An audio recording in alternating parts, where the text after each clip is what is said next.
I'm Evan Turner at the Philadelphia 76ers, and you're watching The Beat on NBA TV. And welcome back to The Beat. As always, we finish the show with a little something we call 3 points. We start with Lang Whitaker. Lang?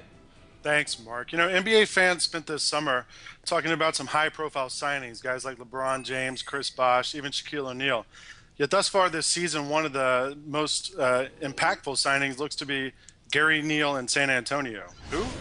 A 6'4" guard. Neal was a great scorer in college at Towson, but he went undrafted, spent the last few seasons playing overseas. This season, this summer, he tried out for the Spurs. Greg Popovich said he'd never heard of him, but he got a 3-year guaranteed contract, and now the 26-year-old rookie is an important rotation player for one of the best teams in the league.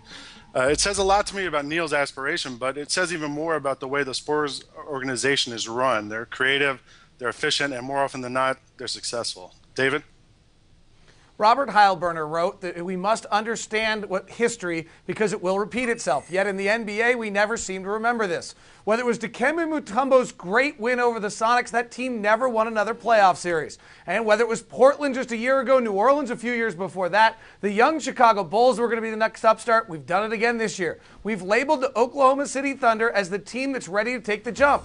Give them a moment. Most of those guys are still under 25. They had no injuries last year with 4 of their 5 starters playing 78 games, and they've still got a ways to go. One general manager said to me, they're going to have to be 5 to 7 games better just to get back to their 50 wins of a year ago because everyone's shooting for them now. History repeats itself. It's a long road to the top in the NBA. DA? Well, David, it seems like it was just yesterday, but it was 2008 when the Detroit Pistons made the last of their 6 straight Eastern Conference Finals appearances. And now the Pistons are floundering at 4-7 in the Central Division and a long way away from their championship days.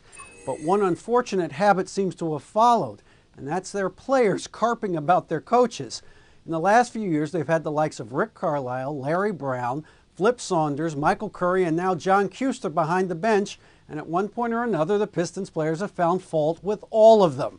Now look, I know during an 82-game season, players occasionally carpet coaches and vice versa. And I know that Detroit's veterans are getting frustrated and probably want to finish their careers somewhere else. But this isn't the way to do it. The latest example is Tayshaun Prince's kind of public spat with Kuester over God knows what. Now look, I know that in the championship days of Isaiah Thomas and Joe Dumars that they had their issues with Chuck Daly, and I'm sure that after everyone left and Joe Dumars was the only one left, he had issues on occasion with Doug Collins, but you never heard about them. The Pistons players would once again be wise to follow the example of their team president. Mark? Yeah, thanks a lot, D.A. Just like nobody ever hears about us complaining about the producer whenever there's a mistake here. Just kidding. Hey, thanks for watching The Beat. For David Lang, and we thank Dell Demps for joining us. Thank you for watching The Beat. We'll see you next time.